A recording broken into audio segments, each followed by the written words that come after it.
тырнақты түнде алмаған. Өйткені тырнақ лас нәрсе болғандықтан ас ауқатқа араласып кетеді деп қорқың. Ал енді оны алғаннан кейін оны жерге көміп тастаған, өртеуге болмайды.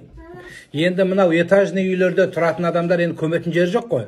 Олар енді плинтустың ішіне тықпайды, оны линолеум астына апарып. Оны алады да мусорға лақтырып жібересің. Мусор ары қарай оны не істейді өзі біледі.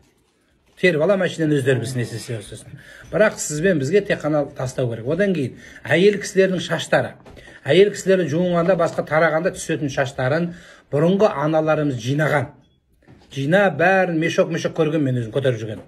Сондықтан бұл нәрсенің бізге бүгінде қажеті жоқ. Егер жиналған болса, оны өрттемей апарып көміп тастау керек. Адамның кез келген ағза мүшесі бір жерден кесіліп бір нәрсе түсіп қалса, оны да көміп тастау керек. Баланы сүндет дегендегі кескен нәрсені кейбіреулер жалынып сұрап алады екен хирургтан. Оны не қыласың десе, оны ырымдап бір нәрсеге пайдаланады екен, тумағандарға беріп, ол харам болады.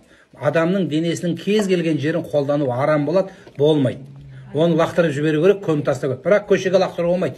Ит тістемеу керек. Неге? Өйткені ит оның дәмін көрсе адамға шабатын болады.